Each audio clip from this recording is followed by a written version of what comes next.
யோவான் எழுதின சுவிசேஷம் 5வது அதிகாரம் 34வது வசனத்தை வாசம். யோவான் 5:34.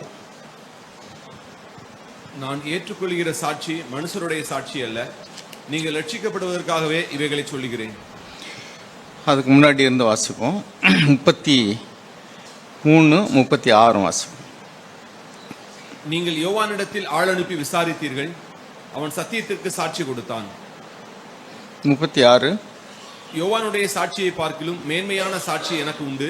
அதென்னவெனில், நான் நிறைவேற்றும்படிக்கு பிதாவானவர் எனக்கு கற்பித்ததும் நான் செய்து வருகிறதுமான கிரியைகளே பிதா என்னை அனுப்பினார் என்று என்னை குறித்து சாட்சி கொடுக்கிறது. இந்த வார்த்தை ஆண்டவர் சொல்லிட்டு, அதாவது நான் ஏற்றுக்கொள்ளுகிற சாட்சி மனிதருடைய சாட்சி அல்ல அப்படின்னு சொல்லிட்டு அவர் என்ன சொல்றாருன்னா, நீங்கள் ரட்சிக்கப்படுவதற்காகவே நான் இதை சொல்லுகிறேன் என்று சொல்கிறார். அப்படின்னா நாம் மனிதருடைய சாட்சியை ஏற்றுக்கொள்வதிலிருந்து நாம் ரட்சிக்கப்பட வேண்டும், அப்படின்னா விடுதலையாக்கப்பட வேண்டும். பாருங்கள், நம்ம எல்லாருமே மனிதர்கள் தான். நம்முடைய இயல்பான சுபாவம் எப்படி இருக்குது அப்படின்னா, மனிதர்கள் நம்மை குறித்து ஒரு நல்ல சாட்சி சொல்ல வேண்டும், நல்லவர்கள் என்று சொல்ல வேண்டும். இப்படியெல்லாம் நம்ம இயல்பாகவே நம்ம எதிர்பார்க்கக்கூடிய ஒரு சுபாவம் நமக்குள்ளே இருக்குது. மனிதர்கள் நம்மை நல்லவர்கள் என்று சொன்னால் அதில் நம்ம சந்தோஷப்படுறோம். மனிதர்கள் நம்மை கெட்டவர்கள் என்று சொன்னால், மோசமானவர்கள் என்று சொன்னால் நாம் துக்கப்படுவோம். அது யாராக இருக்கட்டும், புறம்பே இருக்கிற மனிதர்களாகட்டும், நம்ம வேலை செய்கிற இடமோ அல்லது உறவினர்களோ, சபையில் இருக்கக்கூடிய சகோதரர்கள் அல்லது சகோதரிகள், மூப்பர்கள் யாராக இருந்தாலும் சரி, நம்ம மனிதர்களுடைய சாட்சியை ஏற்றுக்கொள்ளக்கூடிய மனநிலைமை நமக்கு இருக்கிற வரைக்கும் நமக்கு துக்கமோ வருத்தமோ அல்லது ஒரு மனுஷியமான ஒரு சந்தோஷமும் மாறி மாறி வரும். அதில் ஒரு உண்மையான விடுதலை நம்ம கிடைக்கணும் அப்படின்னா, எப்பொழுதும் நாம் இளைப்பாறுதலோடு கூட இருக்கணும்னா, ஆண்டவர் எந்த நிலைமையில் இருந்தார் பாருங்க. நம்ம இங்கே எழுதி போட்டிருக்கோம், இயேசுவை போல் ஆகுவோம் அப்படின்னு. அப்படின்னா இயேசு வாழ்ந்த வாழ்க்கை என்ன அப்படின்னா, அவர் மனிதரால் ஒரு காலம் சாட்சியை அவர் எதிர்பார்க்கவும் இல்லை, ஏற்றுக்கொள்ளவும் இல்லை. ஒரு பணக்கார வாலிபன் அவனிடத்தில் நல்ல போதகரே என்று தான் சொன்னான். அவர் கெட்ட போதகர்னு சொல்லலை, நல்ல போதகரே, நித்திய ஜீவனை பெறுவதற்கு நான் என்ன செய்ய வேண்டும் என்று கேட்டான். அப்போ நல்ல போதகரேன்னு சொல்லக்கூடிய வார்த்தையை கூட அவர் ஏற்றுக்கொள்ளவே இல்லை.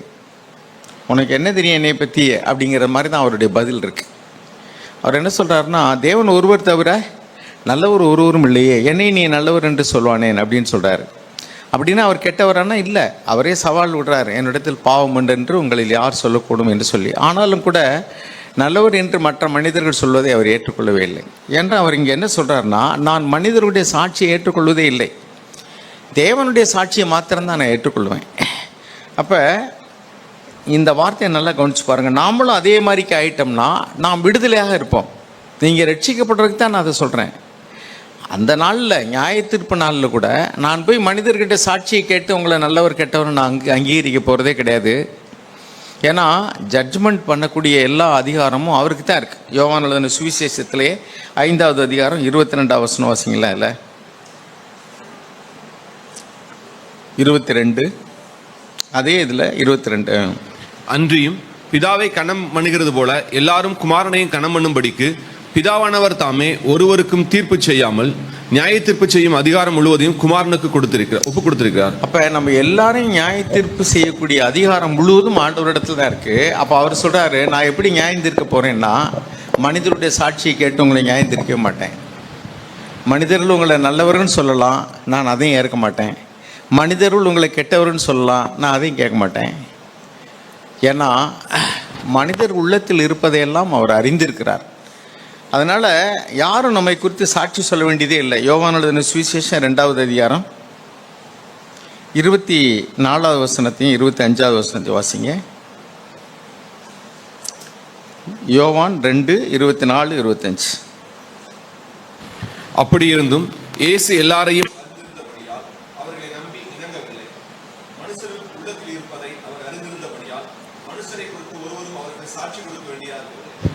பார்த்தீங்களா? மனுஷர்கள் உள்ளத்தில் இருப்பதை அவர் அறிந்திருந்தபடியால் மனுஷரை குறித்து ஒருவரும் அவருக்கு சாட்சி கொடுக்க வேண்டியதாக இருக்கவில்லை.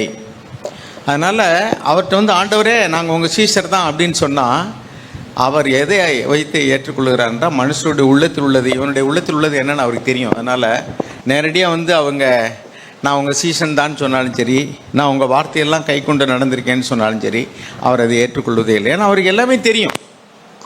அதான் இங்கே எழுதியிருக்க, மனிதர் உள்ளத்தில் இருப்பதை அவர் அறிந்திருந்தபடியினால் அவர் மனுஷரை குறித்து ஒருவரும் அவருக்கு சாட்சி சொல்ல வேண்டியதே இல்லை. அதனால தான் அவர் சொல்கிறாரு, நீங்கள் மனுஷருடைய சாட்சியை எதிர்பார்த்தெல்லாம் நீங்கள் சோர்ந்து போயிடாதீங்க அல்லது பெருமை அடைஞ்சிடாதீங்க.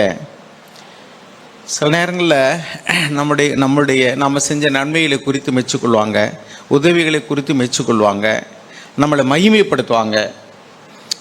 ஆண்டவர் எப்படி இருந்தார் அப்படின்னா 41வது வசனம் வாசிங்களேன். அதிலேயே யோவான் 5:41.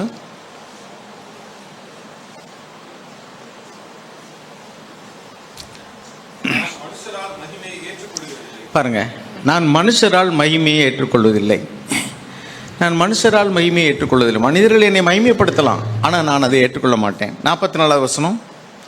நமக்கும் ஆண்டவர் அதைத்தான் சொல்றாரு, தேவனாலே மாத்திரம் வருகிற மகிமையை தேடாமல் ஒருவரால் ஒருவர் மகிமையை ஏற்றுக்கொள்கிற நீங்கள் எப்படி விசுவாசிப்பீர்கள்? அப்போ நீங்கள் வந்து என்னை போல தேவனால் மாத்திரம் வரக்கூடிய மகிமையை தேடாமல் ஒருவரால் ஒருவர் மகிமையை, மதிப்பை, கௌரவத்தை, புகழ்ச்சியை நீங்கள் ஏற்றுக்கொண்டீங்கன்னா நீங்கள் தேவன் பேரில் எப்படி விசுவாசமாக இருக்க முடியும்? அப்போ ஆண்டவரிடத்துலேருந்து பாருங்கள், 2 காரியத்தை தெளிவாக பார்க்குறோம். ஒன்று, அவர் மனிதர்களிடத்தில் ஒருவர் குறித்து இன்னொருவர்கிட்ட அவர் சாட்சி அவர் எதிர்பார்க்குறவரே அல்ல. நல்ல சாட்சி சொன்னாலும் சரி, கெட்ட சாட்சி சொன்னாலும் சரி, அதெல்லாம் அவருக்கு வந்து ஒரு பொருட்டே கிடையாது. ஒரு இங்கிலீஷ் டிரான்ஸ்லேஷன் எழுதியிருக்கு, your approval or disapproval is nothing to me. உங்களுடைய அங்கீகாரமோ அல்லது நீங்கள் என்னை அங்கீகரிக்காமல் போனாலும் சரி, அதெல்லாம் எனக்கு ஒரு பொருட்டே கிடையாது. ஏன்னா என்னை அங்கீகரிக்க வேண்டியவர் தேவன். ஸோ அவர் வாழ்ந்த வாழ்க்கை இதுதான். அதனால் என்னென்னா, அவர் இளைப்பாறுதலோடு கூட இருந்தார். அவரை சிலர் வந்து தேவகுமாரனே, நாங்கள் பிசாசுகளோட வந்து தேவனுடைய குமாரனே, உமக்கும் எனக்கும் என்ன, எங்களுக்கும் என்ன, காலம் நிறைவேறுவதற்கு முன்பே எங்களை நியாயந்திருக்க வந்தீரோ என்று சொன்னார்கள். அதையும் அவர் வந்து ஏற்றுக்கொள்ளவே இல்லை. பேசாத அமைதியார் அப்படின்னார். அதே மாதிரிக்க மனிதர்கள் அவரை தேவனுடைய குமார் என்று சொன்னார்கள். சிலர் மயங்கி இருக்கிறார் என்று சொன்னார்கள். சிலர் அவரை பிசாசனுடைய தலைவன் என்றும் பெயல் செபுல் என்றும் சொன்னார்கள். அதையெல்லாம் குறித்து அவர் கொஞ்சம் கூட கவலைப்படவே இல்லை. அதுதான் அதுக்கு அர்த்தம், your approval or disapproval is nothing to me. நம்ம யாராவது ஒருத்தர் வந்து நம்மளை மோசமாக பேசிட்டா உடனே சண்டைக்கு போயிடுறோம். எப்படி நீ என்னை எப்படி சொல்ல போச்சு அப்படின்ட்டு. அவர் சொல்லிட்டு போகிறார், நமக்கு என்ன. அப்படி நம்மளால் இருக்க முடியல. காரணம் என்னென்னா, அவர் சொல்லும்போது இன்னும் 4 பேர் கேட்பாங்க. அப்போ நம்மளை பற்றி அவங்க மட்டமாக நினைப்பாங்க. இதுதான் மனிதருடைய சாட்சியை ஏற்றுக்கொள்வது. நம்ம எந்த அளவுக்கு அதிலிருந்து நம்ம விடுதலை ஆகி இருக்கிறோமோ அந்த அளவுக்கு நாம் வந்து இளைப்பாறுதலோடு கூட இருப்போம். நாம் வந்து நிம்மதியாக இருப்போம். வாழ்கன்னு சொன்னாலும் நமக்கு கவலை இல்லை, ஒளியன்னு சொன்னாலும் கவலை இல்லை. ஏன்னா அவர் சொல்கிற வாழ்த்துகளும் சரி, அவர் சொல்கிற சாபமும் சரி, நமக்கு பலிக்கவே பலிக்காது. ஏன்னா வேதத்தில் அப்படி தான் எழுதியிருக்கு. யாக்கோபுக்கு விரோதமான மந்திரவாதம் இல்லை, இஸ்ரேலுக்கு விரோதமான குறி சொல்லுதலும் இல்லை. அதனால் யார் சாபம் போட்டாலும் சரி, யார் வாழ்த்தினா, நீங்கள் நல்லா இருக்கணும், அவங்க நல்லா இருக்கணும்னா தான், அவங்க சொன்னால் தான் நம்ம நல்லா இருப்போமா? நாம் நல்லா இருக்கிறது நல்லா இருக்காதுன்னு தேவனுடைய கருத்தில் இருக்குது. அப்போ மனிதர்கள் வந்து யாராவது ஒருத்தர் சாபம் போட்டால், ஐயோ இப்படி சாபம் போட்டானே எனக்கு என்ன ஆக போகுது அப்படின்னு நினச்சோம்னா என்ன அர்த்தம்னா, நம்ம இன்னும் வந்து தேவனுக்கு முன்பாக வாழவே இல்லை. நாம் வந்து தேவனுடைய ராஜ்யத்தில் இருக்கிறோம் அப்படின்னா என்ன அர்த்தம்னா, அவருடைய ஆளுகையில் இருக்கிறோம். அவர் தான் எனக்கு ராஜா. அவருக்கு எனக்கு வரக்கூடிய நன்மையோ தீமையோ எல்லாத்துக்கும் மூல காரணம் அவர் தான். அவருக்கு தெரியாமல் எனக்கு ஒன்றுமே வர முடியாது. பிசாசு கூட அவருக்கு தெரியாமல் என்னை தொடவே முடியாது. உன் தலையில் உள்ள முடியெல்லாம் எண்ணப்பட்டிருக்கிறது, அதனால் தேவனுக்கு சித்தமில்லாமல் அதில் ஒன்று கூட கீழே விழாது.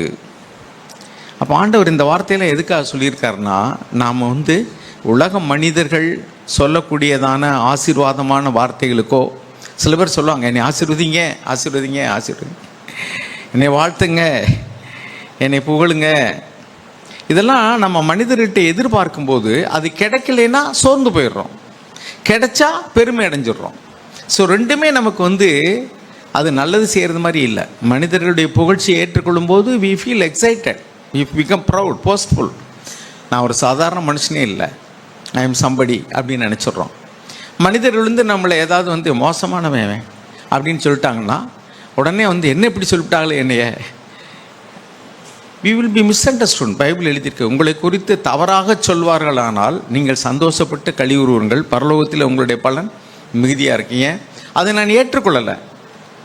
என்னுடைய நிலைமையில் நான் வந்து மனிதர்கள் என்னை புகழ்ந்து சொன்னாலும் நான் அதை குறித்து கவலை இல்லை, அதை நான் ஏற்றுக்கொள்வதும் இல்லை. இந்த காலில் வாங்கி இந்த காலில் விட்டுறது. அப்போஸ்தலர் 12 நம்ம வாசிக்கிறோம். அந்த ஏரோது ராஜா குறித்த நாளிலே ராஜ வஸ்திரம் தரித்தவனாய் உட்கார்ந்து அவன் ஒரு செய்தி கொடுக்குறான். எல்லா ஜனங்களும் இது மனுஷ சத்தமே அல்ல, இது தேவனுடைய சத்தம் என்று புகழ்ந்து ஆர்ப்பரிக்கிறார்கள். அந்த இடத்துல எழுதியிருக்கு, அந்த புகழ்ச்சியை அல்லது மகிமையை அவன் தேவனுக்கு செலுத்தாதபடினாலே, அதை அவன் ஏற்றுக்கொண்டபடினால தேவதூதன் அவனை அடித்தான், அவன் புழுத்து செத்தான். அப்படின்னா வியாதி வந்து புழு வச்சு செத்து போயிட்டான், அப்படி தான் அர்த்தம்.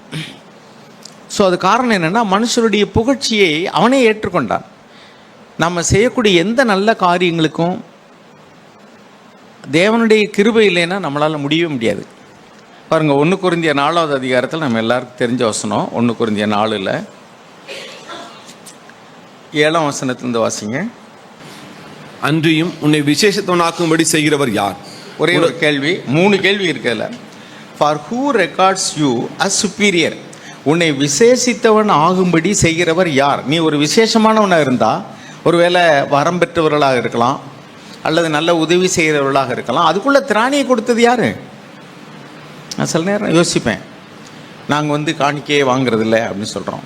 தேவன் வந்து இந்த காணிக்கை பெட்டியில் ஒன்றுமே போடாமல் விட்டுட்டார்னு வச்சுங்க. யார் ஒன்றும் போடாமல் ஸ்டாப் பண்ணிட்டார் எல்லாருடைய இருதயத்தையும். நம்ம ஸ்டாண்டில் அப்படியே நின்றுவோமா? யோசிச்சு பாருங்கள், யோசிச்சு பாருங்கள். நம்முடைய விசுவாசம் அசைக்கப்படும். அப்படி மறைமுகமாவது அப்படி சொல்லி, தேவன் பைபிளில் இப்படி வசனம் இருக்குது, நீங்கள் கொடுக்கணும். பெந்தகோஸ்தேக்காரங்கள் சிலர் வந்து ரொம்ப கொடுக்கறத வலியுறுத்துறாங்கன்னா அவங்களுக்கு அந்த விசுவாசத்தில் இல்லை. தேவன் கொடுக்கறத குறைச்சிருக்கிறாரு, அதனால் அவங்க எதிர்பார்த்தபடி வரல. அதனால தான் அவங்க திரும்ப திரும்ப கொடுக்கறத பற்றியே பேசுகிறாங்க. இப்போ தேவன் நம்மை தாங்கும் கரம் விலகினால் நாம் என்ன செய்வோங்கிறீங்க? நாமளும் அப்படி தான் ஆவோம். நாமளும் நாசியில் சுவாசம் உள்ள எல்லா மனிதர்களை போன்ற மனிதர்கள் தானே. தேவன் நம்ம சப்போர்ட் பண்ணலைன்னா நம்ம நிற்க முடியாது. தேவன் நமக்கு கொடுத்துருக்கிறதான வசதி, நம்ம கொடுத்துருக்கிறதான பொருளாதார ஆசீர்வாதங்கள் இதெல்லாம் இல்லைன்னு வச்சுங்களேன், நம்மளும் முறுமுறுத்து குறை சொல்லி மோசம் போயிடுவோம். ஸோ நம்மை ஒரு விசேஷித்த மனிதனாக, நம்ம இப்போ சபையிலே நாங்கள் காணிக்கையே வாங்குறதில்ல, நம்ம வந்து இப்போ we are proud of it. நம்ம சொல்கிறோம், கான்ஃபரன்ஸ் நடத்தினா கூட நாங்கள் காணிக்கையே வாங்குறதில்ல.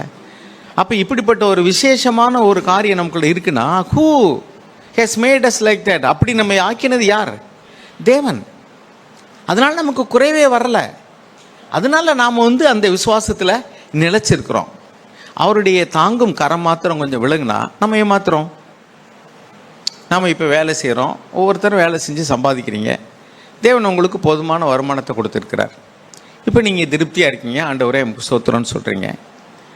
அவர் தான் அதை செய்திருக்கிறார், நம்ம நம்புகிறோமா? ஆண்டவரே, எங்களுக்கு கிடைக்கக்கூடிய எல்லா நன்மையும் ஜோதிகளின் பிதாவிடத்திலிருந்து தான் இறங்கி வருகிறது. நன்மையான எந்த ஈவும் ஜோதிகளின் பிதாவினிடத்திலிருந்து தான் வருகிறது. ஆண்டவரே, நீங்கள் தான். நம்முடைய பிள்ளைகளை, சில பிள்ளைகள் புத்திசாலிகளாக இருக்கிறாங்க, நல்ல மதிப்பெண்கள் எடுக்கிறாங்க. We feel proud of it. எல்லாட்டையும் போய் உங்கள் பிள்ளை எத்தனை மார்க்கு, உங்கள் பிள்ளை எத்தனை மார்க்கு, உங்கள் பிள்ளை வந்து ரொம்ப கம்மியான மார்க் எடுத்திருந்தா இங்கே போகும்போதெல்லாம் யார் நம்மகிட்ட பிள்ளை எத்தனை மார்க்குன்னு கேட்டுறவே கூடாது. ஏன்னா சொல்லும்போதே கஷ்டமாக இருக்கும். அப்போ நம்ம மனிதரால் மகிமையை ஏற்றுக்கொள்கிறோம். அதான் அர்த்தம், மனுஷரால் மகிமையை ஏற்றுக்கொள்கிறோம். சாக் சொல்லுவாங்க, அவங்களுடைய பிள்ளைகள் எல்லாம் வந்து அந்த அவார்டு வாங்கிட்டு வர்றது அல்லது ஃபஸ்ட்டு மார்க் அப்படிலாம் வாங்கிட்டு வந்தால் யார்கிட்டையும் நீ சொல்லக்கூடாது அப்படின்னு சொல்லுவாராம். அந்த அவார்டு கப்பெல்லாம் குண்டி உள்ளே வச்சிரு, யாருக்கும் தெரியக்கூடாதுன்னு சொல்லுவாராம். ஆனால் நம்ம அப்படி நினைக்கிறோமா? நம்மளும் அதே சர்ச்சில் தான் இருக்கிறோம், அவரை மூத்த சகோதரன்னு சொல்கிறோம். நம்ம வந்து நம்மளை அறியாமலே கூட சில நேரம் மற்றவங்ககிட்ட நம்முடைய பிள்ளைகளுடைய மதிப்பெண் அல்லது படிப்பு அல்லது திறமை அல்லது வேலை அதில் எதுலையாவது வந்து அவங்க பெஸ்ட்டாக வந்திருந்தாங்கன்னா நம்மளை அறியாமலே சொல்லிடுவோம். காரணம் என்னன்னாக்கும், இன்னும் நம்ம அந்த நிலைமைக்கு வரல. மனுஷரால் மகிமையை ஏற்றுக்கொள்கிறோம். அப்போ மனுஷரால் மகிமையை ஏற்றுக்கொள்ளுகிற நீங்கள் எப்படி விசுவாசிப்பீர்கள்? அந்த கேள்வியை பாருங்கள். மனுஷரால் சாட்சியே நான் ஏற்றுக்கொள்வதில்லை, மனுஷரால் மகிமையை நான் ஏற்றுக்கொள்வதில்லை. அது மட்டும் இல்லை, மனுஷரால் ஆறுதலையும் அவர் ஏற்றுக்கொள்வதில்லை. இதுதான் இங்கே ரொம்ப ஆச்சரியமாக இருக்குது. லூக்கா 23வது அதிகாரம். நம்ம எல்லாருமே வந்து இப்போ வியாதியாக இருக்கிறோம் அப்படின்னா யாராவது வந்து நமக்கு ஆறுதல் சொல்ல மாட்டாங்களா? நமக்கு வந்து ஜெபிக்க வர மாட்டாங்களா? நமக்கு வந்து நம்மளை வந்து விசாரிக்க வர மாட்டாங்களா, நமக்கு ஏதாவது உதவி செய்ய மாட்டாங்களா, அப்படிலாம் நமக்குள்ள சில எதிர்பார்ப்புகள் இருக்குது. ஆனால் ஆண்டவராக இயேசு கிறிஸ்து எப்படி வாழ்ந்தார்னா, லூக்கா எழுதின சுவிசேஷம் 23வது அதிகாரம் 27வது வசனம் வாசிங்க. லூக்கா 23:27. திரள் கூட்டமான ஜனங்களும் அவருக்காக புலம்பி அழுகிற ஸ்திரீகளும் அவருக்கு பின் சென்றார்கள். இயேசு அவர்கள் முகமாய் திரும்பி, எருசலேமின் குமாரத்திகளே, நீங்கள் எனக்காக அழாமல் உங்களுக்காகவும் உங்கள் பிள்ளைகளுக்காகவும் அழுங்கள். இதோ மலடிகள் பாக்கியவதிகள் என்றும் பிள்ளை பெறாத கற்பங்களும் பால் கூடாத முளைகளும் பாக்கியமுளைவுகள் என்றும் சொல்லப்படும் நாட்கள் வரும். அப்பொழுது மலைகளை நோக்கி என்ன வாசிக்கிறோம் அப்படின்னா, அவருக்காக அழுறாங்க. இப்போ நம்ம வந்து ரொம்ப ஏதாவது முடியாமல் இருக்கும், ஐயோ பிரதர் சிஸ்டர் அப்படின்னு சொன்னால் நமக்கு வந்து அப்படியே கொஞ்சம் ஒரு ஆறுதல் கிடைக்கும். யாராவது கொஞ்சம் ஒரு காயப்பட்டு வச்சா, ஐயோ அப்படியா அப்படின்னு சொன்னால் நம்ம அந்த வலியை கூட மறந்துட்டு நம்ம கொஞ்சம் ரசிப்போம். சே, நமக்காக கொஞ்சம் அப்படி நம்முடைய வலி வேதனையில் பகிர்ந்து கொள்றதுக்கு 2 பேர் வர்றாங்க. நம்ம ஏதாவது துக்கத்தில் இருந்தோம்னா மற்றவங்க வந்து விசாரிக்கும் போது நம்ம அதை சொல்ல சொல்ல சொல்ல கொஞ்சம் கொஞ்சமாக அந்த துக்கம் குறையும். திரும்ப திரும்ப அதையே சொல்லி கடைசியில் அந்த துக்கம் குறைஞ்சிரும். ஆனால் ஆண்டவருக்கு அப்படி ஆறுதல் சொல்கிறது மாதிரி தான் அவரோடு கூட சேர்ந்து அழுகிறவர்களோடு கூட அழுங்கள்னு பைபிள் எழுதியிருக்கு. ஆனால் அவரோடு கூட அவர் அழுகலை, ஆனால் இவர்கள் அழுகிறார்கள். எனக்காக அழாதீங்கம்மா. இங்கிலீஷ் எழுதிருக்கு, டாட்டர்ஸ், குமாரத்திகளே அப்படின்னா என்னுடைய மகள்களேன்னு அர்த்தம். டாட்டர்ஸ் தமிழில் குமாரத்திகளேன்னு போட்டிருக்கு அப்படின்னா பெண்களேன்னு அர்த்தம் கிடையாது. என்ன அர்த்தம் அதுக்கு? என் மகள்களே, என்னுடைய குமாரத்திகளே, என்னுடைய பிள்ளைகளே, எனக்காக அழ வேண்டாம், உங்களுக்காக அழுங்க. பச்சை மரமாக இருக்கிற எனக்கு இப்படி செஞ்சால் ஒரு நாள் வரும் பட்டை மரமாகி உங்களுக்கு என்னெல்லாம் செய்ய மாட்டாங்க, அதை நினச்சி அழுங்க, எனக்காக நீங்கள் அழ வேண்டாம் அப்படின்னு சொல்கிறாரு. அப்போ அந்த ஆறுதல் தரக்கூடிய மனிதர்களுடைய ஆறுதல்களை கூட அவர் ஏற்றுக்கொள்ளவே இல்லை.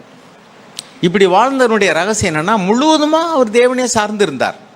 எல்லா காரியத்துக்கும் தேவனுடைய சாட்சி. தேவன் என்னை குறித்து என்ன சொல்வார், தேவன் அவருடைய மகிமை, எனக்கு மகிமை வேண்டாம், உம்முடைய நாமம் மகிமைப்படணும், உம்முடைய சித்தம் செய்யப்படணும், அதுதான் அவருடைய எண்ணமாக இருந்தது. அதனால் எப்பொழுதும் அவருடைய அன்பும் அவருடைய விசுவாசமும் தேவன் பேரில் இருந்தபடினால அவர் உண்மை மரணத்துக்கு கையளிக்கவும் எனக்கு அதிகாரம் உண்டு, உன்னை விடுதலையாக்கவும் எனக்கு அதிகாரம் உண்டு. தெரியுமா என்ன நான் கேட்குறேன், நீ பேசாமல் இருக்க, நான் விசாரிச்சுக்கிட்டே இருக்கேன், ஒன்றும் பதில் சொல்ல மாட்டேங்கிற, உனக்கு மரண தண்டனை கொடுக்கக்கூடிய அதிகாரம் எனக்கு இருக்கு தெரியுமா அப்படின்னாரு. ஏசு ஆண்டவர் பயப்படவே இல்லை. மனிதர்களால் சாட்சி ஏற்கலை, மனிதரால் மகிமையை ஏற்கலை, மறுதலால் ஆறுதலையும் ஏற்கலை, மனிதர்களால் அவர்களுக்கு வந்து விரோதமான காரியங்களை பேசும்போதும் அதையும் ஏற்கலை, மனிதர்கள் மிரட்டும் போது அதையும் ஏற்கவில்லை. உன்னால் ஒன்றும் செய்ய முடியாது. எப்படி? பரலோகத்திலிருந்து கொடுக்கப்பட்டால் ஒழிய என் மீது உனக்கு ஒரு அதிகாரம் இருக்காது. மிரட்டலுக்கும் அவன் பயப்படவே இல்லை. மனிதர்களை சொல்லப்போனால் மனிதர்களை அவர் ஒரு பொருட்டாக மதிக்கவே இல்லை. அவன் மிரட்டினாலும் பயம் இல்லை, அவன் சாபம் போட்டாலும் பயம் இல்லை, அவன் ஆறுதல் சொல்லுவான்னு அது எனக்கு வேண்டாம்ப்பா, அவர் புகழ்ந்தாலும் எனக்கு வேண்டாம், இகழ்ந்தாலும் எனக்கு அதை பற்றி கவலை இல்லை, நீ எனக்கு நல்ல சாட்சி கொடுத்தாலும் எனக்கு கவலை இல்லை, துர்சாட்சி சொன்னாலும் கவலை. சில நேரங்கள் நம்முடைய மூப்பர்கள் கூட நம்மை வந்து தவறாக புரிந்து கொள்ள முடியும். நம்மையோட மூத்த சகோதரர்கள், உங்களுக்கு இப்போ சபையில் உள்ள மூத்த சகோதரர்கள், அவங்க காதுக்கு ஏதாவது 2 காரியங்கள் தவறாக கேள்விப்பட்டால் அல்லது அறகுறையாக அவங்க தெரிஞ்சுக்கிட்டு கூட நம்மளை தப்பாக புரிஞ்சுக்கிற முடியும். அப்போல்லாம் வந்து நீங்கள் அவங்க மேலே எரிச்சல் அடையும் வேண்டியதில்லை, அது குறித்து கவலைப்பட வேண்டியதில்லை. அதே சமயத்தில் இன்னொரு எண்டுக்கு போய் வந்து டோன்ட் கேர் அப்படின்னு அந்த ப்ரௌடு ஸ்பிரிட்டில் அப்படியும் போகக்கூடாது, அது தப்பு. ஆண்டவரே, நம்மளை ஒருத்தர் புகழும்போது நம்ம எப்படி சொல்லணும், என்னை பற்றி முழுதுமாக அவங்களுக்கு தெரியாது ஆண்டவரே, ஏதோ அவங்க மேலே கண்ணால் பார்த்தது அல்லது கேள்விப்பட்டதை வச்சு என்னை புகழ்கிறாங்க, இதுக்கு நான் தகுதியானவன் அல்ல, என்னுடைய முழு இருதயத்தையும் முழு நிலைமையை அறிந்திருக்கிற நீங்கள் இந்த வார்த்தையை என்னை பார்த்து சொல்ல முடியுமா? நான் கேட்டிருக்கேன் சில நேரத்தில் மனிதர்கள் புகழும் பொழுது, ஆண்டவரே நீங்கள் இந்த வார்த்தையை என்னை பார்த்து சொல்லுவீங்களா? இவங்க சொல்லிட்டாங்க ஈஸியாக. மனிதர்கள் வந்து சில நேரம் கொஞ்சம் எக்ஸாகரேட் பண்ணி கூட சொல்லுவாங்க. கொஞ்சம் அப்படின்னா நம்ம ஓஹோன்னு ஏற்றிடுவாங்க, கொஞ்சம் மோசம்னா அப்படியே ஒன்றுமே இல்லைன்னு போட்டு உடச்சிடுவாங்க. ஸோ மனிதர்கள் வந்து நம்ம புகழும் போதும் சரி, மனிதர்கள் நம்ம இகழும் போதும் சரி, நாம் ஒரு காலம் வந்து சோர்ந்து போகாமல் இருக்கணும்னு சொன்னால் புகழ்ச்சியும் ஏற்றுக்கொள்ளக்கூடாது, மகிமையும் ஏற்றுக்கொள்ளக்கூடாது, மனிதர்கள் கொடுக்கக்கூடிய சாட்சியும் ஏற்றுக்கொள்ளக்கூடாது. 2 ஓட்டை இருக்குது நமக்கு. இந்த பக்கம் வந்தால் இங்கிட்டு விட்டுறணும், இந்த பக்கம் வந்தால் இங்கிட்டு விட்டுறணும். இதுக்கு வந்து நம்ம மனதை பக்குவப்படுத்தணும். இதுதான் தேவனுக்கு முன்பாக வாழக்கூடிய வாழ்க்கை. இயேசு எப்பொழுதும் தேவனுக்கு முன்பாகவே வாழ்ந்தார். அவர் என்ன நினைக்கிறார், அவருடைய சாட்சி என்ன, அவர் என்னை குறித்து என்ன நினைப்பார், அவர் என்ன சொல்கிறார், அதுதான் எப்பொழுதுமே அவர் வந்து தேவன் என்ன சொல்லுகிறார், தேவன் என்ன நினைக்கிறார், என்னை குறித்து தேவன் என்ன நினைக்கிறார், தேவன் என்னை குறித்து என்ன சாட்சி சொல்லுவார், தேவன் என்னை புகழ்வாரா, மனிதர்கள் வந்து நல்லவரே அப்படின்னு சொன்னால் ஸ்டாப். தேவனை நீங்கள் இதை சொல்லுவீங்களா என்னை பார்த்து, இப்படி நம்ம கேட்டோம்னு வச்சுங்களேன். அதே மாதிரி நம்மளை யாராவது புகழ்கிறாங்க, பிரதர் உங்களுடைய வார்த்தைகள் அருமை பிரதர், உங்களுடைய வாழ்க்கை எங்களுக்கு நிறைய பேர் சொல்லும் போதெல்லாம் அது சில நேரம் நம்ம கூச்சமாகவே இருக்கும். அதாவது சில பேர் நம்மளை புகழும்போது கூட அவங்க கொஞ்சம் மிகைப்படுத்தி பேசுனாங்கன்னா நமக்கு ரொம்ப முகம் சுளிக்கிற மாதிரி இருக்கிறோம். இந்த வாசனையிலே பார்த்தீங்கன்னா ரொம்ப ஓவர் வாசனையை தாங்க முடியாது. சில சென்ட்டெல்லாம் வந்து சென்ட்டு மணக்கதான் செய்யும். அதே கொஞ்சம் ஓவராக கான்சன்ட்ரேட்டடாக அடிச்சிட்டிங்கனாக்கா ஜென்ட்டில் இருந்தால் கொஞ்சம் ஏற்றுக்கிற மாதிரி இருக்கும். ஆனால் கொஞ்சம் ரொம்ப இது பண்ணின்னு வச்சுங்களேன் தாங்க முடியாது. நீங்கள் அந்த ஃபீல் பண்ணியிருக்கலாம், நான் ஃபீல் பண்ணியிருக்கேன். சென்ட்டு ஸ்மெல்லே கூட அது ஒரு அளவுக்கு மேலே போச்சுன்னு என்ன ஆகும், அளவுக்கு மிஞ்சினால் அமிழ்தமும் நஞ்சும்பாங்கள்ல, அது மாதிரி தான். ஸோ நாம் ஒரு காலம் வந்து மனிதரால் வரக்கூடிய மகிமையை ஏற்றுக்கொள்ளவே கூடாது. அப்படியே யாராவது புகழ்ந்தாங்கன்னா மேலே எழுதியிருக்கு பாருங்கள், என்னது அது, எல்லா துதி கனம் மகிமையெல்லாம் முக்கிய உரியது, all glory to you Lord. இவங்க என்னை புகழ்கிறாங்கன்னா உண்மையில் அது ஏதாவது உண்மை இருந்தால் அது நீங்கள் தான். ஏதாவது நன்மை செஞ்சாலும் அது உங்களால் தான். இப்போ 1 கொரிந்தியர் 4வது அதிகாரத்தில் 7வது வசனத்தை முழுமையாக வாசிங்க. இன்னும் 2 கேள்வி இருக்குது பாருங்கள், அதில் வாசிங்க. நீ பெற்றுக்கொள்ளாதது யாது? நீ பெற்றுக்கொண்டவனானால் பெற்றுக்கொள்ளாதவன் போல் ஏன் மேன்மை பாராட்டுகிறாய்? பாருங்க 3 கேள்வி. ஒன்று, உன்னை விசேஷித்தவனாக பண்ணுகிறவர் யார்? நீ விசேஷித்தவனா, ஓகே. அப்படி உன்னை பண்ணது யார்? நீயே அப்படி ஆயிட்டியா? இல்லையே.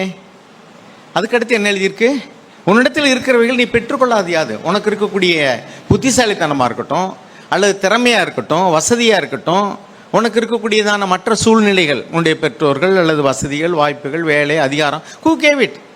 அது எப்படி நீயா உற்பத்தி பண்ணிட்டியா? You received it. நீ அதை பெற்றுக்கொண்டாய். அப்படின்னா நீயே உற்பத்தி பண்ணவன் போல ஏன் பெருமை பாராட்டுற? யாரோடத்திலிருந்து தானே பெற்றுக்கொண்டாய், தேவன் தானே அதை உனக்கு கொடுத்தாரு. ஓகே. அதுக்கடுத்து என்ன எழுதியிருக்கு, நீ பெற்றுக்கொண்டவன் ஆனால் பெற்றுக்கொள்ளாதவன் போல ஏன் மேன்மை பாராட்டுகிறாய்? இப்படிப்பட்டதான பெருமை பாராட்டுறது எல்லாம் வந்து நம்ம தலையை உப்பு பண்ணி மோசமாக்கிடும். நம்ம தேவனுடைய பரிசுத்தவான்களுடைய வாழ்க்கை எப்படி இருந்ததுன்னா 1 கொரிந்தியர் 4வது அதிகாரத்தில் அப்போஸ்தலனாகிய பவுல் எழுதுகிறார் பாருங்க. அதில் 3வது வசனத்திலிருந்து வாசிங்க. 1 கொரிந்தியர் 4:3. ஆயினும் நான் உங்களாலேயாவது மனுஷருடைய நியாய நாளின் விசாரணை நாளையாவது தீர்ப்பை பெறுவது எனக்கு மிகவும் அற்ப காரியமாக இருக்கிறது. அதாவது உங்களால் ஒரு நல்ல சாட்சியை பெறுவது எனக்கு ரொம்ப ஈஸி. மனுஷருடைய நியாய நாளின் விசாரணையின் போது அப்படின்னா but to me it is very small thing that I may be examined by you or by any human court. நியாய நாளின் விசாரணைன்னா மனுஷிக நீதிமன்றங்கள், உலக பிரகாரமான நீதிமன்றங்களில் போய் நான் வந்து நல்லவன் சாட்சி பெறது எனக்கு ரொம்ப ஈஸி. ஆனால் என்னை நியாயம் விசாரிக்கிறவர் கர்த்தர். எனவே மனிதர்கள் என்னை குறித்து நல்லவர்கள் என்று சொன்னாலும் சரி, அல்லது உலகத்தில் உள்ள நீதிமன்றங்களுக்கு முன்பாக ஒருவேளை விசாரணை நின்று அங்கே நான் நல்ல தீர்ப்பை பெறுவதானாலும் சரி, அதெல்லாம் எனக்கு வெரி ஈஸி, ரொம்ப ஈஸி. என்னை நியாயம் விசாரிக்கிறவர் கர்த்தர் ஆனபடினால நான் இதை குறித்து கவலைப்படாமல் அவர் என்னை குறித்து என்ன சொல்லுவார் என்பதிலேயே நான் அக்கறையாக இருக்கிறேன். இதுதான் ஆண்டவராகிய இயேசு வாழ்ந்த வாழ்க்கையும் அப்போஸ்தலனாகிய பவுல் வாழ்ந்த வாழ்க்கையும். ஆண்டவரே, அது மகிமையாக இருந்தாலும் சரி, நீங்கள் என்ன தரீங்களோ அதுதான் எனக்கு வரணும். அது என்னை குற்றப்படுத்துகிற விஷயமா இருந்தாலும் சரி, அல்லது தரம் தாழ்த்தி எடை போடுறதா இருந்தாலும் சரி, நீங்கள் என்ன சொல்கிறீங்களோ அதுதான் உண்மை. எனவே உங்களுடைய சாட்சி தான் மெய்யான சாட்சி. அதில் ஆண்டவர் அப்படி தான் சொல்கிறார், தேவனால் வரக்கூடிய சாட்சி தான் மெய்யான சாட்சி. யோவானே எனக்கு சாட்சி கொடுத்தாலும் சரி, அவன் எரிந்து பிரகாசிக்கிற விளக்காக இருந்த அருமையான தீர்க்கதரிசி தான். தீர்க்கதரிசிகளுக்குள்ள சிறியரிடத்தில் பிறந்தவனிடத்தில் மேலானவன் அவன் தான் சொல்லிட்டார் ஆண்டவர். ஆனாலும் கூட அவனுடைய சாட்சியை கூட நான் ஏற்றுக்கொள்ள மாட்டேங்கிறார். அப்படின்னா என்ன அர்த்தம்? சப்போஸ் நாம் எல்லாரும் மதிக்கக்கூடிய ஒரு சகரியா போனனே நமக்கு நல்ல சாட்சி சொன்னாலும் நம்ம என்ன செய்யக்கூடாது? ஏற்றுக்கொள்ளக்கூடாது. நம்முடைய திருச்சபையில் நான் பார்க்குறேன், பரிசுத்தருக்கு தெரிஞ்சு வச்சா எப்போ அவர் என்ன கடவுளா? இப்படி தான் நம்ம அநேகம் பேர் நினைக்கிறோம். ஒரு முறை ஒரு சகோதரர் ரொம்ப நாளைக்கு முன்னாடி நம்ம சபையில் ரொம்ப அருமையாக சபைக்காக ஓடி உழைத்த அருமையான சகோதரர், கொஞ்சம் எமோஷ்னல்.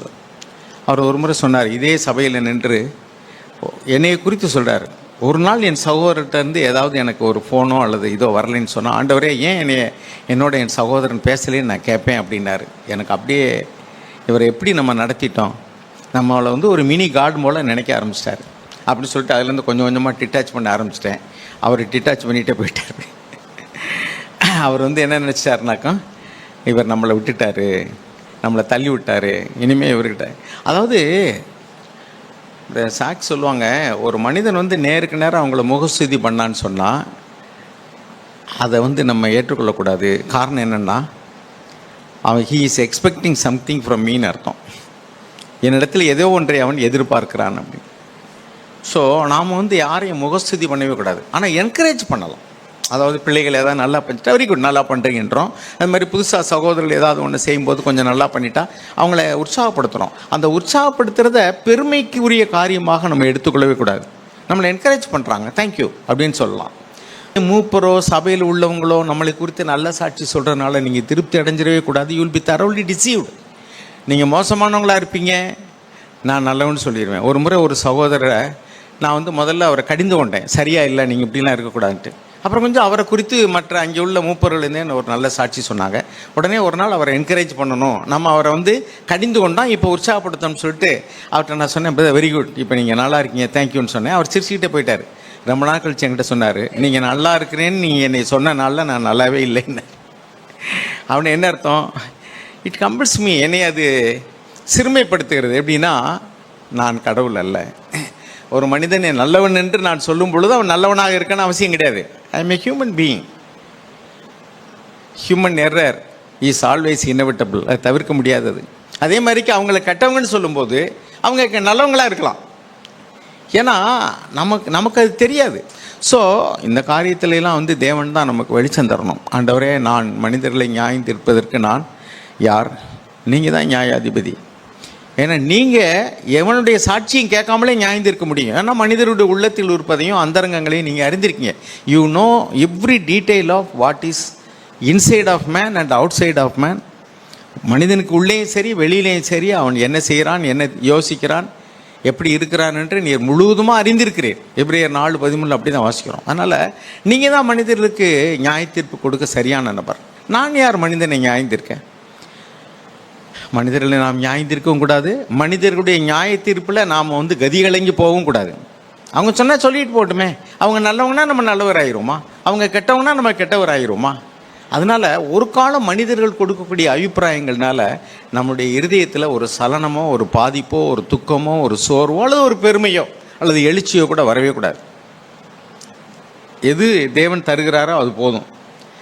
மனிதர்கள் உங்களை மிஸ் அண்டர்ஸ்டாண்ட் பண்ணிக்கிட்டா, அது யாராக இருந்தாலும் சரி, தேவனுக்கு முன்பாக ஆண்டவரே, நீங்கள் என் இருதயத்தை அறிந்திருக்கீங்க, அவங்க சொல்கிறதுல உண்மையா அல்லது தவறா எல்லாமே உங்களுக்கு தெரியும். அதனால் நான் இதை குறித்து கவலைப்பட வேண்டாம், அவங்க மேலே எரிச்சல் அடைய வேண்டாம், அவங்க மேலே கோவப்படவும் வேண்டாம். அது எப்படி நீங்கள் இப்படி சொல்ல போச்சு அப்படின்லாம் நம்ம சொல்ல வேண்டாம். ஏன்னா தேவனுக்கு எல்லாமே வெளியரங்கமாக இருக்குது. எபிரேயர் 4:13 அப்படி தான் இருக்குது. இங்கிலீஷில் சொல்லுவோம், everything everywhere is wide open to the all seeing eyes of the Lord. எல்லாவற்றையும் பார்க்கிற கண்களை உடையவராகிய தேவனுக்கு முன்பாக எங்கும் எல்லாம் வெளியரங்கமாக இருக்கிறது. Nothing is hidden to his eyes. அவருடைய கண்களுக்கு முன்பாக மறைவான சிருஷ்டி ஒன்றுமே இல்லை. ஸோ நம்ம ஏன் கவலைப்படணும்? சில நேரங்களில் தவறாக புரிந்து கொள்ளலாம். நம்ம சரியாக செஞ்சுருக்கலாம், அவங்க தவறாக புரிந்து கொள்ளலாம். நம்ம தவறாக செஞ்சுருக்கலாம், அவங்க ஆகா ஓகோன்னு அடுத்த ஆள் கொடுக்க கிரெடிட்டை நம்ம கொடுப்பாங்க. போலீஸ்காரர் போய் கேஸை கண்டுபிடிப்பார், டிஎஸ்பியிலேருந்து ரிவார்டு கொடுப்பாங்க. ரிவார்டு யாரும் வாங்கிட்டு வருவா? இப்போ நம்ம சர்ச்சில் ஏதாவது ஒருத்தர் நல்ல சாட்சி உள்ளவங்கள வாழ்கிறீங்கன்னு வச்சுங்களேன், ஓ காளையார்வல் சர்ச்சா பரிசுத்தம்பதானம்பாங்க. ஸோ போலீஸ்காரர் கேஸ் கண்டுபிடிக்க டிஎஸ்பிக்கு பேர் கிடைக்கிற மாதிரி தான்.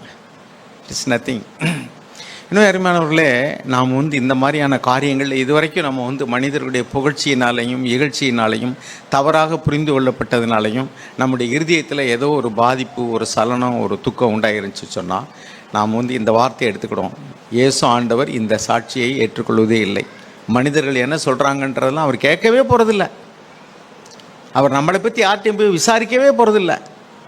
ஏன்னா அவர் நேரடியாக ஒவ்வொரு காரியமும் எல்லாம் அவருக்கு முன்பாக வெளியரங்கமாக இருக்குது. அதனால் நம்முடைய இருதயத்தின் சிந்தனைகளில் ஓடக்கூடிய நினைவுகளை குறித்து கூட நம்ம ரொம்ப கேர்ஃபுல்லாக இருக்கணும். எனவே இது இடையில் எந்த ஒரு மனிதர்களும் இடைத்தரகர்களாகவோ அல்லது ஏஜென்ட்டுகளாகவோ வரவே முடியாது. இதை நம்ம மனசில் வச்சுருந்தோம்னா நம்ம மனிதர்களுடைய சாட்சியை நம்ம ஏற்றுக்கொள்ளவும் மாட்டோம், அது குறித்து கவலைப்படவும் மாட்டோம். மனிதர்கள் நம்மை குறித்து புகழ்ந்தாலும் சரி, இகழ்ந்தாலும் சரி, மெச்சிக்கொண்டாலும் சரி, அல்லது சபித்தாலும் சரி, ஆசீர்வதித்தாலும் சரி, it is nothing to me. இப்படி தான் நம்ம இருக்கணும்.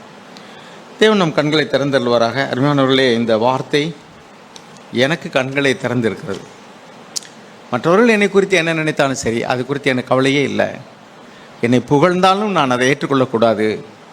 என்னை குறித்து இகழ்ச்சியாகவோ அல்லது ஒரு பொருட்டாகவே உங்களை கருதாமல் நெக்லெக்ட் பண்ணாலும் சரி, உங்களை ரிஜெக்ட் பண்ணாலும் சரி, உங்களுக்கு உரிய அங்கீகாரமோ கனமோ கொடுக்காட்டாலும் சரி, தேவன் சொல்கிற வார்த்தை ஒரே தான், your approval or disapproval is nothing to me. உங்களுடைய அங்கீகாரமோ அல்லது சாட்சியோ அல்லது நீங்கள் என்னை சாட்சி குறைவாக பேசினாலோ அல்லது என்னையே அங்கீகரிக்காமல் போனாலோ அதெல்லாம் எனக்கு ஒரு பொருட்டே கிடையாது. ஏனென்றால் நான் ஏற்றுக்கொள்கிற ஒரே சாட்சி தேவன் என்னை குறித்து என்ன சொல்வார் என்ற சாட்சி தான். எனவே அருமையானவர்களே, மனிதர்களை குறித்து மனிதர்களுக்கு முன்பாக வாழ்வதை நிறுத்திவிட்டு எதை செய்தாலும் இனிமேல் தேவனுக்கு முன்பாக செய்வோம். நாம் இந்த பூமியில் செய்யக்கூடிய ஒவ்வொரு காரியத்திலையும் தேவன் பார்க்குறார், தேவன் பார்க்குறார், தேவன் பார்க்குறார், தேவன் அறிந்திருக்கிறார். அப்படி தான் நாம் வாழணும். என்னுடைய வார்த்தைகளை தேவன் கேட்குறார், என்னுடைய வாழ்க்கையை தேவன் பார்க்கிறார், என்னுடைய சிந்தனைகளையும் அந்த சிந்தனைகள் செயல்கள் அதுக்கு இல்லை நம்ம ஆட்டிடியூட், மனிதர்கள் வாழ் வைத்திருக்கிற அபிப்பிராயங்கள், பாவத்தின் வாழ் வைத்திருக்கிற அபிப்பிராயம், பணத்தின் வாழ் வைத்திருக்கிற அபிப்பிராயம், இது எல்லாவற்றையும் தேவன் அறிந்தே இருக்கிறார். அதில் இன்னும் யாரும் சாட்சி கொடுக்க வேண்டிய அவசியமே இல்லை. தேவன் நம் கண்களை திறந்தால் வராங்க. ஆமென்.